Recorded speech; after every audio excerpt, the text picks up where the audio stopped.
Bismillahirrahmanirrahim. Assalamualaikum warahmatullahi wabarakatuh.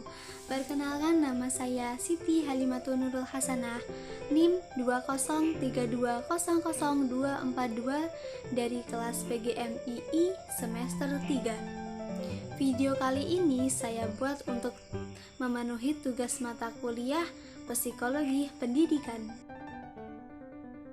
Dan pada video kali ini saya akan sedikit mempresentasikan makalah dari Psikologi Pendidikan, yaitu dengan tema pengetahuan. Isi dari makalah ini yaitu yang pertama, pengertian dari pengetahuan, teori pengetahuan menurut psikologi Islam, dan yang terakhir, tokoh-tokoh psikologi Islam. Penjelasan yang pertama yaitu mengenai tentang pengertian dari pengetahuan. Manusia adalah makhluk sosial yang selalu ingin tahu apa yang terjadi di lingkungan sekitarnya. Rasa keingintahuannya inilah yang menjadi magnet bagi manusia untuk mendapatkan informasi penjelasan dari berbagai macam peristiwa yang terjadi di lingkungan tersebut. Informasi penjelasan ini bisa dikatakan sebagai pengetahuan. Hal tersebut membuat manusia berada pada kondisi sebagai masyarakat informasi atau information age. Pengetahuan sendiri digunakan manusia untuk tetap eksis dengan dunia ini dan dengan manusia yang lainnya.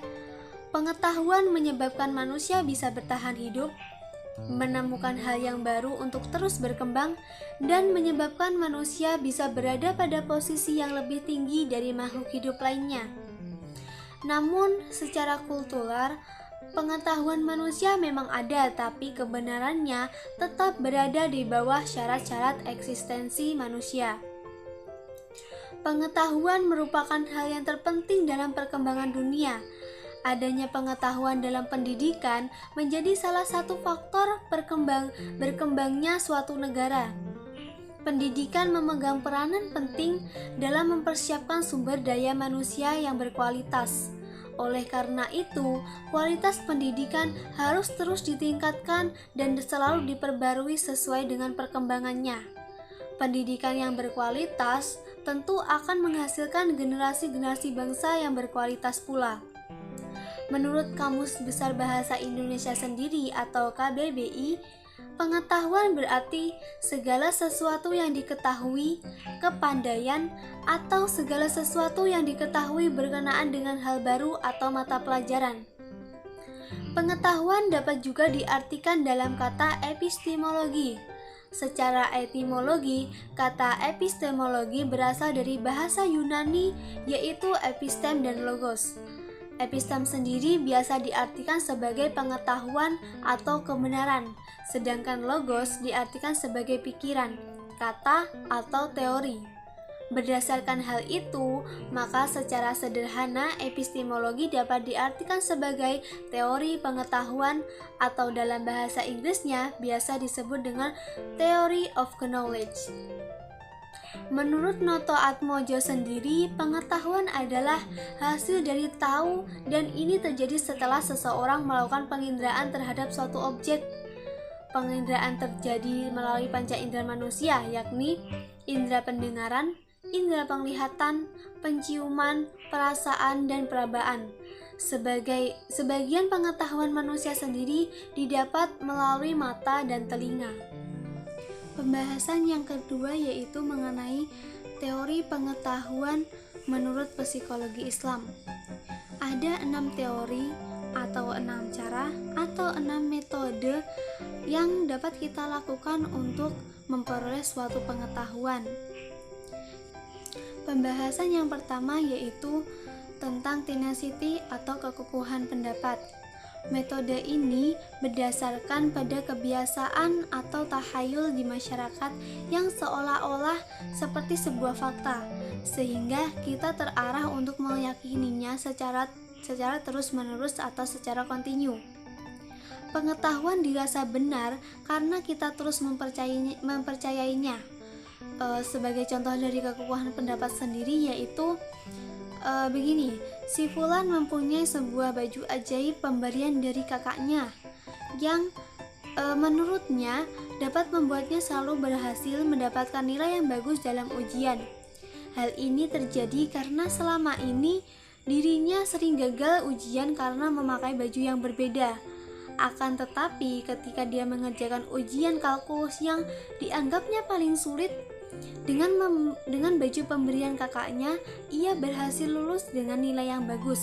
Karena itu, si Fulan menganggap bajunya itu ajaib, sehingga ia senang jika ujian menggunakan baju tersebut dan selalu berhasil. Kekukuhan pendapat sendiri yang terjadi di contoh tersebut karena si Fulan percaya bahwa baju itu selalu membuatnya berhasil ujian. Kekukuhan pendapat sendiri juga terjadi pada masyarakat atau suku tertentu. Contohnya, orang Sunda percaya bahwa jika bangun kesiangan maka tidak akan kebagian rezeki. Metode ini mempunyai kelemahan. Contoh yang pertama yaitu terkadang kekukuhan pendapat tidak sesuai dengan kenyataan atau hanya fakta belaka. Yang kedua, tidak adanya mekanisme untuk mengevaluasi kekukuhan pendapat yang bertentangan dengan kenyataan. Meskipun dengan demikian, walaupun metode ini mempunyai kelemahan, bukan berarti metode ini tidak dipakai atau tidak digunakan dalam penelitian ilmiah. Kekukuhan terjadi bila peneliti sangat yakin bahwa pendapat atau hipotesisnya benar, meskipun banyak dikritik dari berbagai pihak. Misalnya dari teori Freud, yaitu teori psikoanalisa. Metode yang selanjutnya yaitu authority atau otoritas. Metode ini berdasarkan pada pendapat yang dianggap berkuasa atau memiliki otoritas tertentu. Pengetahuan ini biasanya dipaksakan oleh para tokoh yang berkuasa karena memiliki kekuatan untuk memaksa dan memberi sanksi bagi yang menolaknya. Metode ini pun juga mempunyai kelemahan, yaitu pengetahuan yang didapat dari pihak otoritas belum tentu benar atau tidak sesuai dengan kenyataan.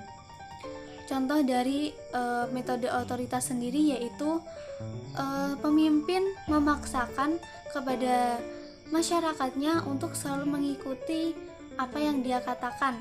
Jika pemimpin mengatakan A, maka masyarakat juga harus melakukan A. Jika pemimpin mengatakan B, maka masyarakat juga harus melakukan B tersebut. Metode yang selanjutnya yaitu intuisi. Metode ini dilakukan tanpa melalui proses penalaran atau reasoning atau pengambilan kesimpulan yang benar. Metode ini sesuai akal sehat dan mementingkan penjelasan pribadi. Contohnya begini. Pada suatu hari, si Fulan sedang mengendarai motornya menuju ke sekolah melalui jalan yang biasa ia lalui. Namun, entah kenapa, ia tiba-tiba berpikir bahwa jalan tersebut akan macet dan ia akan telat datang ke sekolah. Oleh karena itu, si Fulan memutuskan untuk lewat jalan lain dan ternyata ia tidak telat datang ke sekolah. Metode ini pun mempunyai kelemahan, yaitu yang pertama, tidak dapat memisahkan antara pengetahuan yang akurat dengan pengetahuan yang tidak akurat. Yang kedua, bersifat self-evident. Penggunaan metode intuisi sendiri terjadi ketika peneliti membentuk sebuah hipotesis. Metode yang selanjutnya yaitu rasionalisme atau rasionalisasi. Metode ini dikenal sebagai metode deduktif karena mengandalkan pemikiran rasional yang pembuktiannya akan dicari pada situasi sehari-hari. Metode ini sering dipakai oleh para ahli filsuf. Contoh dari rasionalisme sendiri yaitu Aristoteles adalah seorang filsuf terkenal. Ia menyatakan bahwa secara logika benda lebih berat akan jatuh lebih dahulu daripada benda yang lebih ringan jika dijatuhkan dari ketinggian yang sama. Secara logika, pendapat ini dapat diterima sebagian orang, bahkan sampai sekarang. Pendapat Aristoteles sendiri tersebut tampak benar, namun ketika diuji ternyata pendapat tersebut tidak benar. Walaupun dengan demikian, metode ini adalah bagian penting dalam ilmu. Rasionalisme digunakan saat peneliti menghubungkan teori-teori untuk dijadikan hipotesis. Karena jika peneliti tidak menggunakan rasionalisme dalam merumuskan landasan teorinya, maka penelitian tersebut dapat dianggap tidak berdasarkan ilmiah. Metode yang selanjutnya yaitu empiris. Metode ini mengutamakan metode rasionalisme dan intuisi. Metode ini menganggap bahwa suatu hal dianggap benar jika sesuai pengalaman atau hasil observasi. Metode ini dikenal sebagai metode induktif karena membuat kesimpulan berdasarkan pengalaman. Contoh dari metode empiris sendiri yaitu John Locke membuat 3 percobaan dengan 3 buah ember. Ember pertama diisi air hangat, ember kedua diisi air hangat, dan ember ketiga diisi air dingin. Seseorang diminta memasukkan tangan kanannya ke ember pertama dan tangan kirinya ke ember ketiga. Pasti tangan kanannya hangat dan tangan kirinya dingin. Setelah itu, secara bersama kedua tangannya dimasuk ke dalam ember yang kedua, sehingga terasa tangan kanannya terasa sejuk dan tangan kirinya terasa hangat. Padahal sama-sama ada di ember yang sama. Contoh di atas membuktikan bahwa persepsi dipengaruhi oleh pengalaman sebelumnya dan setiap orang akan memiliki persepsi yang berbeda-beda, sehingga empiris tidak selalu sesuai dengan kenyataan. Metode yang terakhir yaitu metode sains atau metode ilmiah. Metode ini adalah metode yang terbaik untuk mendapatkan suatu pengetahuan karena berusaha sedekat mungkin memperoleh informasi sesuai dengan kenyataan. Metode ini disebut juga sebagai a method of logic of inquiry. Metode ini adalah metode yang menggabungkan antara metode rasionalisme dan metode empirisme. Dalam metode ini, pengetahuan diperoleh secara objektif, terkontrol, sistematis, dan bisa diuji melalui metode induktif dan metode deduktif. Metode ilmiah juga bersifat self-correction, sehingga pengetahuan yang didapat bisa dikembangkan dan bisa diperbaiki. Pembahasan yang selanjutnya yaitu mengenai tokoh-tokoh psikologi Islam. Sebenarnya tokoh-tokoh psikologi Islam itu sangat banyak, akan tetapi di sini saya akan membahas 4 tokoh saja. Tokoh psikologi Islam yang pertama yaitu Ahmad Ibnu Sahal al-Baihaqi. Ia adalah seorang doktor yang lahir pada tahun 850 Masehi dan wafat pada tahun 934 Masehi.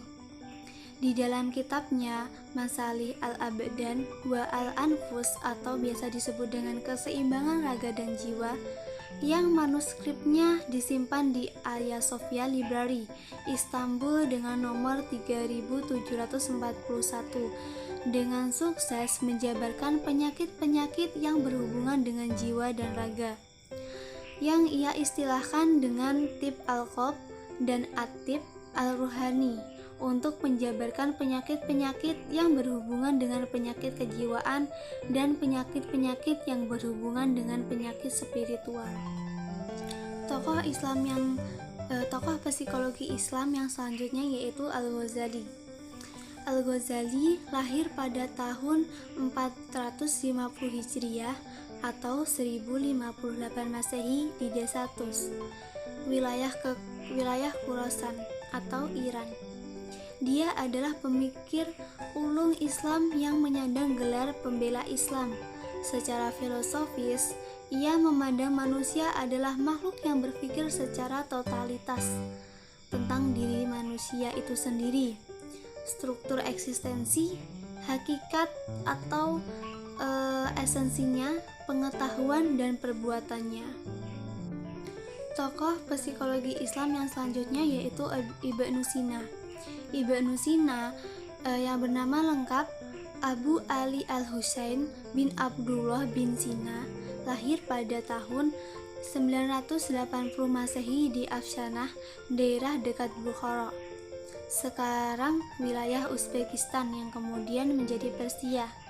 Dia berasal dari keluarga bermazhab Islamiyah yang sudah akrab dengan pembahasan ilmiah, terutama yang disampaikan oleh ayahnya. Tokoh psikologi Islam yang terakhir yaitu Najib al-Din Muhammad dan Zakaria Rozi Najib al-Din Muhammad, abad ke-10, memaparkan berbagai penyakit mental secara rinci berdasarkan pengamatan yang diteliti terhadap pasien-pasien yang mengidap penyakit mental. Mungkin cukup itu yang dapat saya sampaikan. Apabila ada kurang lebihnya, saya mohon maaf sebesar-besarnya. Akhiran, billahi taufiq wal hidayah, waridul wal inayah, wallahu muwaffiq ila aqwamit thoriq. Wassalamualaikum warahmatullahi wabarakatuh.